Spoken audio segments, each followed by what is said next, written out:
రోజులు ఎక్కడికెళ్ళిపోయారు? ఒక్కసారి ఇట్లా రంగరాజన్ గారి పైన దాడి అనొచ్చా? లేదంటే ఆయనను టార్గెట్ చేసిర్రు అనొచ్చా? ఆ ఘటన తర్వాత వీరరాఘవరెడ్డి అంటే ఇరు దేశాలతో పాటు ఎక్కడో ఉండే తెలుగు వాళ్ళకి గూడా మీరు పరిచయం అయిపోయారు. హ్మ్. ఎందుకంత ఫేమ్ అయినరు? అంటే అమ్మ అప్పుడు ఆ సందర్భంలో చిలుకూరు రంగరాజన్ గారు ఏమైతే బయట చెప్పున్నారో ఆయన ఈ ముఖ్యమంత్రులతోటి తర్వాత అపోజిషన్ లీడర్స్ తోటి ఇట్లా నా మీద దాడి చేశారు, నేను ఆలయంలో ఉన్నాను, నేను ఆ కారణంగా నన్ను కొట్టేసి వెళ్ళిపోయారు అన్నప్పుడు ఎవరికైనా బాధ అనిపిస్తుంది. అరే ఇదేంటి మన గుడిలో పూజారిని కొట్టి వెళ్ళిపోతారా, ఆ! ఇది ఎంత అన్యాయం ఇది అని చెప్పేసి ఎవరైనా బాధపడతారు. దానికి తగ్గట్టు ఎక్కువ మంది స్పందించడం వల్ల ఈ ఇష్యూ పెద్దగా జరిగి అసలు అక్కడ ఏం జరిగింది వారి వెర్షన్ విందాం అనేటువంటి ఆతృత కానీ అవసరం కానీ ఎవరికి బహుశా చాలామందికి లేకపోయిందేమో. రేవంత్ రెడ్డి గారే స్వయంగా కఠినమైన చర్యలు తీసుకోమని డీజీపీకి మేము ఆదేశాలు ఇచ్చాము అని ఆయన అనేసరికి పక్క రాష్ట్రాల ముఖ్యమంత్రులు, అపోజిషన్ లీడర్స్, సెంట్రల్ మినిస్టర్స్ ఇలాంటి వారు అందరూ స్పందించే సమయానికల్లా ఇది ఏదో పెద్దగా జరిగిపోయింది, ఏం జరిగిందని కొంత సోషల్ మీడియాలో, మెయిన్ స్ట్రీమ్ మీడియాలో వార్తలు అవ్వటం వల్ల ఆ రకంగా వచ్చి ఉండొచ్చేమో తల్లి. అంటే కరెక్ట్ రంగరాజన్ గారి పైన ఆ ఘటన జరిగే కంటే ఒక వారం రోజుల ముందు ఏంటంటే భూలక్ష్మి అమ్మవారి ఆలయంలో అర్చకులపైన యాసిడ్ దాడి జరిగింది. ఓ సో ఆ తర్వాత రంగరాజన్ని టార్గెట్ చేశారు. మ్మ్. సో ఏంటి నిజంగా టార్గెట్ ఈ చేశారు? అర్చకుల మీద యాసిడ్తో దాడి చేస్తే వారిని కూడా ముఖ్యమంత్రులు అవి వెళ్ళి పరామర్శించారమ్మా? అడుగుతున్నాను, నాకు తెలియదు. ఎక్కడ కనిపించలేదు. వరంగల్లో ఒక అర్చకుని చంపేశారటమ్మా. ఓ అట్లాంటివి చాలా జరిగినాయి దారుణాలు. మరి భయంస అల్లర్లలో హిందువులను ఓచుకోత కోసేశారు. ఇవి ఎక్కడ కూడా కనిపించలేదు అనుకోండి అమ్మా. సరే ఏది ఏమైనప్పటికీ దాడి అనేది కాదమ్మా, మేము అనేక ఆలయాల చుట్టూ తిరుగుతున్నాము. ఉదాహరణకి ఇప్పుడు నాకు స్వార్థం ఉండిపోయింది. నాకు 2 ఆడపిల్లలు ఉన్నారు. ఈ భూమి వదిలిపెట్టి వెళ్ళటం అనేది ఓ రోజు సత్యం. ఇప్పుడు నాకు 45 సంవత్సరాలు అమ్మ. ఇంకో మహా అయితే ఈ శరీరంలో 20 ఏళ్ళు 25 ఏళ్ళు ఉంటా. ఆ తర్వాత ఈ శరీరంలో ఉన్న పెద్ద ఉపయోగం ఏమీ లేదు. కాబట్టి మన పిల్లలకి ఏదైనా ఒక మంచి ఆస్తి ఇచ్చి వెళ్ళాలి, ఆ ఆస్తి ధర్మాన్నే స్థాపించి వెళ్ళగలిగితే బాగుంటుంది అని ఏదో చిన్న స్వార్థంతో అసలు ధర్మస్థాపన ఎవరు చేయాలి? దుష్ట శిక్షణ శిష్ట రక్షణ జరిగితే ధర్మస్థాపన జరిగినట్టే. కోర్టులు ఉన్నాయి కదా దానికి. ఈ కోర్టులు పోలీస్ స్టేషన్లు దుష్ట శిక్షణ శిష్ట రక్షణ చేస్తున్నాయా? రాజ్యాంగం లేదా? చేస్తున్నాయా? అది చేస్తే సుమారు 1 కోటి ఎకరాల పైనే దేవాలయాల భూములు భారతదేశ వ్యాప్తంగా అన్యాక్రాంతం అయిపోయి ఉన్నా మరి ఆ కోర్టులు ఎందుకు వాటి మీద చర్య తీసుకోలేకపోయినాయి? పోలీస్ స్టేషన్లు ఎందుకు చర్య తీసుకోలేకపోయినాయి? ఇప్పుడు మీరు చెప్తున్న రాజ్యాంగమే ఈ పార్టీ నుంచి ఇంకో పార్టీకి ఫిరాయింపులు జరిగితే వారి పదవి పోతుంది అని అంటున్నారు. మరి అంటే నేను ఈ స్టేట్ ఆ స్టేట్ అంటలేదమ్మా, తెలంగాణలో అయినా ఆంధ్రాలో అయినా సరే ఇక్కడ వారు ఒక పార్టీ నుంచి ఇంకో పార్టీకి ఎమ్మెల్యేలు షిఫ్ట్ అయిపోయి ఫిరాయింపు చేసి మంత్రులు అయిపోయారు. గవర్నరే ప్రమాణ స్వీకారం చేయించారు. మరి ఆ షెడ్యూల్స్ ప్రకారంగా వారు ఆ పదవిని కోల్పోతారట కదా వారు. మరి ఎందుకు వారితో మంత్రులు చేయించారు? ఇది ఆంధ్రాలో జరిగింది, తెలంగాణలో జరిగింది, ఇంకా అనేక రాష్ట్రాల్లో జరుగుతుంది. మనం పేరుకు రాజ్యాంగం అని చెప్పి అంటున్నాం తల్లి. అమ్మ సహారా ఇండియా అనే కేసు ఒకటి ఉంది. 13 కోట్ల మంది బాధితులు, 15 లక్షల మంది ఎంప్లాయీస్, 5,000 బ్రాంచెస్, 3 లక్షల కోట్ల స్థిర చరాస్తులు. 13 సంవత్సరాల నుంచి సుప్రీంకోర్టులో కేసు పెండింగ్గా ఉంది. ఇప్పటికి సుమారు 20 లక్షల మంది 25 లక్షల మంది ఆ కస్టమర్స్ చనిపోయి ఉన్నారు. కోర్టుల్లో న్యాయం ఎక్కడ జరుగుతుందమ్మా? దుష్ట శిక్షణ కోర్టులు చేయాలి, కానీ దురదృష్టం తప్పు చేసి కోర్టుల్లో మనల్ని రక్షిస్తే కోర్టులు అని చెప్పేసి చక్కగా మర్డర్లు చేసినా మానభంగాలు చేసినా వారు స్వేచ్ఛగా బయటే తిరుగుతున్నారు. మీరు గట్టిగా డబ్బు ఖర్చు పెట్టగలరా? మీరు మర్డర్ చేస్తే కూడా ఎఫ్ఐఆర్ కూడా నమోదు అవుదమ్మా. ఏదో సూసైడ్ అనో లేకపోతే యాక్సిడెంట్లు అని చెప్పేసి వారు లంచాలు తినేసి ఆ పోలీసులు కూడా అలా తయారయ్యే పరిస్థితిలో పోలీసులు ఉన్నారు. పలానా పోలీస్ స్టేషన్కి పలానా ఏరియాకి నేను ఎస్హెచ్ఓగా వెళ్తే నాకు అక్కడ ఇంత ఇన్కమ్ వస్తుంది, ఫలానా ఏరియాకి నేను ఒక డిఎస్పీగా వెళ్తే నాకు ఇంత ఇన్కమ్ వస్తుంది, ఫలానా జోన్కి నేను డీసీపీకి వెళ్తే నాకు ఇన్కమ్ వస్తుంది అని చెప్పి లంచాలు ఇచ్చి వారే ట్రాన్స్ఫర్లు చేయించుకునే పరిస్థితుల్లో ఉన్నారని అనేక కథనాలు మనమే విన్నామమ్మా. చాలామందికి తెలిసిన విషయం అనుకోండి అమ్మా ఆ ట్రాన్స్ఫర్లు ఎలా జరుగుతున్నాయి అనేది కూడాను. అంటే ఒకవేళ నా మాట చాలామందికి రుచించకపోవచ్చు, సామాన్యుడికి న్యాయం దొరికే పరిస్థితి మన వ్యవస్థలో ఇప్పుడు లేదమ్మా. పోలీసులు ఓకే, మరి న్యాయ వ్యవస్థ ఉంది కదా, వందలాది మంది జడ్జిలు, న్యాయ వేలాది మంది లాయర్లు. న్యాయ వ్యవస్థ ఇంకా గట్టిగా కళ్ళు మూసుకుందమ్మా. ఒక న్యాయమూర్తి తప్పుడు తీర్పిస్తే 219 ఐపీసీ ప్రకారంగా 7 సంవత్సరాలు జైలు శిక్ష ఉందంట. భారతదేశంలో ఇప్పటి వరకు ఏ న్యాయమూర్తి మీద 219 ఐపీసీలో ఆ సెక్షన్లో కేసే నమోదు అవ్వలేదు. అక్కడ దాకా ఎందుకు, నిన్నగాక మొన్న ఢిల్లీ హైకోర్టు న్యాయమూర్తి ఇంట్లో గుట్లుగా కట్టలు కాలిపోతున్నాయి అని చెప్పేసి ఆ న్యూస్ అంతా మనం చూసాము. ఒక ఎఫ్ఐఆర్ నమోదైందా ఆయన మీద? ఇప్పుడు అరెస్ట్ అయ్యాడు ఆయన ఏమన్నా? ఆ డబ్బు ఎక్కడిది ఎవరన్నా మనకు బహిరంగ బయట పెట్టారా? ఇన్ హౌస్ ఎంక్వైరీ ఎవరికీ తెలియదు. బయట పడిన దొంగ, బయట పడని దొంగలు ఇంకెంతమందో న్యాయ వ్యవస్థలోనే. సో న్యాయ వ్యవస్థ దొంగ అంటున్నారు. అంటే ఎక్కడైనా కొంచెం మంచి వాళ్ళు కూడా ఉండొచ్చమ్మ. నేను అందరినీ ఆ ఘాటును కట్టేయట్లేదు. మంచి వాళ్ళు కూడా ఉండొచ్చు. సల్మాన్ ఖాన్ కేసులో సుదీర్ఘ విచారణ తర్వాత ఆయనకి శిక్ష వేసింది లోయర్ కోర్టు. హైకోర్టు స్టే ఇచ్చేసి కేసు కొట్టేసింది. మరి వీర రాఘవరెడ్డి ఎవరన్నా నువ్వు? అమ్మ నేను ఎవరున్నాను తల్లి?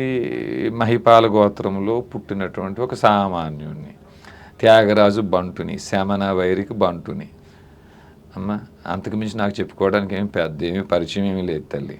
కానీ ఇరు తెలుగు రాష్ట్రాలలో కూడా పరిచయం లేని వ్యక్తి రంగరాజన్ గారు అనగానే వీర రాఘవరెడ్డి గారు అనే పేరు చెప్తున్నారు. ఏమిటికి మీ ఇద్దరి మధ్యలో ఏమైనా లడాయిలు ఉన్నాయా?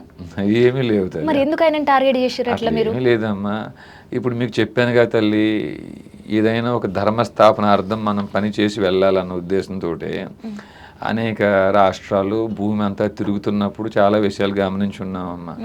మసీదుల్లో కానీ చర్చిల్లో కానీ వారి ప్రార్థనా మందిరాల్లో వారి బోధకులు చక్కగా బోధిస్తున్నారు.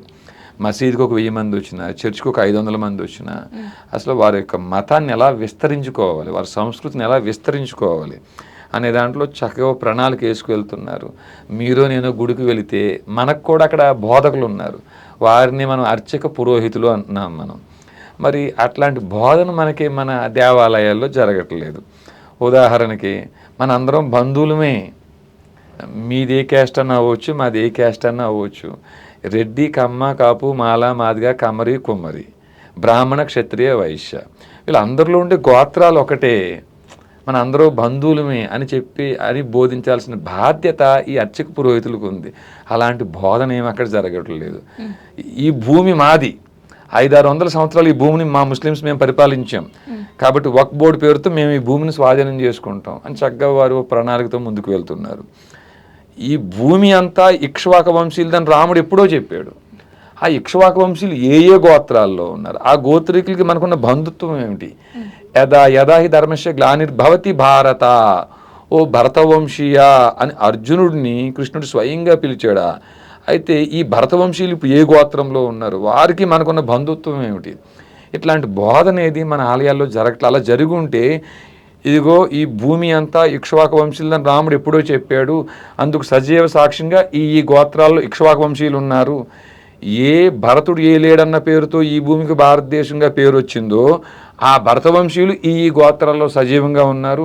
ఈ భూమి మాది, 500-600 సంవత్సరాలు పరిపాలించిన మీరే ఈ భూమిని క్లెయిమ్ చేసుకుంటే లక్షల సంవత్సరాల నుంచి మేము భూమిని పరిపాలించామన్న సాక్ష్యంగా ఈ క్షేత్రాలు ఈ గోత్రాలు సజీవంగా ఉన్నాయి అని బోధించాల్సిన బాధ్యత మన అర్చక పురోహితులది. ఈ పని వారు అక్కడ దేవాలయాల్లో చేయటం లేదు. కాబట్టి మేము ప్రతి ఆలయానికి తిరుగుతూ ప్రతి ప్రదేశానికి వెళ్ళి అడుగుతున్నాం, అయ్యా గోత్రం ప్రకారంగా మన అందరూ బంధువులమే, ఈ విషయాన్ని మీరు భక్తులకు బోధిస్తున్నారా? గోత్రాలు చెప్తాం మేము వచ్చి మీకు, మా అర్చనప్పుడు లేకపోతే అక్కడ పూజలు పునస్కారాల్లో మా గోత్రాలు చెప్తాం. ఆ గోత్రాల్లో ఉండే ప్రవర్లు మీరు గమనించారా? మీరు వారికి బోధిస్తున్నారా? 2040-47 కల్లా ఈ భూమిని మేము స్వాధీనం చేసుకుంటాం, మా దేవుడి రాజ్యం చేస్తామని ఒక మతం. లేదు మేము మా సంస్కృతిని వ్యాప్తి చేసుకుని మా దేవుడి రాజ్యం చేస్తాం 2050 కల్లా అని ఇంకో మతం. వారు చక్కగా ప్రకటించుకున్నారు. దాన్ని అడ్డుకోవడం కోసం, మన సంస్కృతిని కాపాడుకోవడం కోసం మరి మీ దగ్గర ఏమైనా ప్రణాళిక ఉందా చెప్పండి, మేము సహకరిస్తాం. లేదా మా దగ్గర ప్రణాళిక ఉంది, మీరు సహకరించండి. అన్న నువ్వు అడిగిన క్వశ్చన్స్ సమాధానం చెప్పకపోతే ఇప్పుడు నేను కూడా హిందూని, పోతాను దండం పెట్టుకుంటాను, రోజుకి మంచో చెడో ఏదో జరిగినప్పుడు 10 సార్లు 11 సార్లు 20 సార్లు నాకు లెక్క పెట్టుకోలేను కాబట్టి అట్లా చెప్తున్నా. మంచి జరిగినా చెడు జరిగినా ఇంకేది జరిగినా ఏదైనా గబాల్ని ఏదైనా రామరామ అనుకుంటా బస్ అంతే. గోత్రాలు తెలియకపోతే కొడతారా అన్న పోయి అని మీరు అడిగిన క్వశ్చన్స్ చెప్పకపోతే కొడతారా? నాకు కూడా ఎరకలేదు. నాకు దేవుడికి దండం పెట్టుకునే తెలుసు, తర్వాత ఆఫీస్కి వచ్చడం తెలుసు, తర్వాత నా సంసారం నా పిల్లలు అవి చూసుకునేదే తెలుసు. తెలియకపోతే కొడతారా? కాదు తల్లి, ఎందుకు కొట్టిరు మరి? అనేక దేవాలయాలు తిరిగాం, ఉమ్, అనేక మంది అర్చకుల్ని పురోహితుల్ని కలిసాం. ఎక్కడైనా కొట్టారు అన్న వివాదం వచ్చిందా? దురుసుగా ప్రవర్తించారన్న వివాదం వచ్చిందా? ఉమ్, అయితే ఇక్కడ ఈ సందర్భంలో చిలుకూరు ఆలయానికి వెళ్ళే సమయానికి మేము ఆ అర్చకులను చూసే సందర్భంలో ఆయన ఉండకూడని స్థితిలో, ఉండకూడని ప్రదేశంలో, ఉండకూడని సమయంలో ఉన్నాడండి ఆయన. అరే ఆయన ఇల్లు గుడి పక్కనే, ఆయన ఇంట్లో కూడా ఉండొద్దు అంటారా ఎట్లా మీరు? మీరు చెప్పింది మంచి మాటే తల్లి. నిజానికి ఆయన ఇల్లే అయితే ఆయన ఇంట్లో ఎలా అన్నా ఉండొచ్చు, దానికి మనం ఆంక్షలు పెట్టొద్దమ్మా. కానీ దేవాలయ ప్రాంగణంలో ఆయన ఇల్లు ఉంది. ఉమ్, అమ్మ భగవద్గీత 18వ అధ్యాయం 42వ శ్లోకం చెప్తుంది. ఒక బ్రాహ్మణుడు ఎలా ఉండాలో చెప్తుంది, ఎలా ఉండకూడదో చెప్తుంది. క్షేమో ధమస్ తపః శౌచం క్షాంతిర్జావమేవచ జ్ఞానం విజ్ఞానం ఆస్తిక్యం బ్రహ్మకర్మ స్వభావజం. ఈ లక్షణాలు ఎవరికుంటే వారు బ్రాహ్మణులు, మీకుంటే మీరు బ్రాహ్మణులు.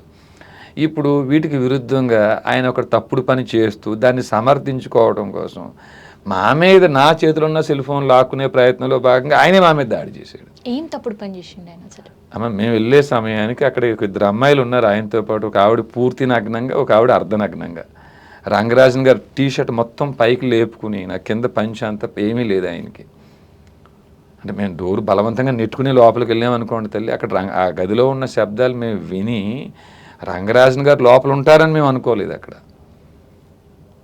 అక్కడంతా మద్యం బాటిళ్ళు, తాగి వేసిన గ్లాసులు ఉన్నాయి. అక్కడ ఆయన తిన్న స్నాక్స్ మరి అవి కూడా చల్లాచెదురుగా పడి ఉన్నాయి.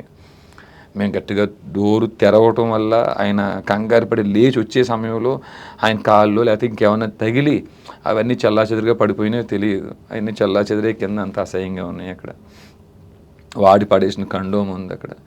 ఇవి మా సెల్ ఫోన్లు ఏమైనా షూట్ చేసేమని నా సెల్ ఫోన్ లాక్కునే ప్రయత్నం చేశాడు ఆయన. అందులో అప్పుడు నా సెల్ ఫోన్ కూడా కింద పడి కొంత పగిలింది కూడా నా సెల్ ఫోన్. అది పోలీస్ స్టేషన్లో సీజ్ అయి ఉంది ఇప్పుడు నా ఫోన్. అది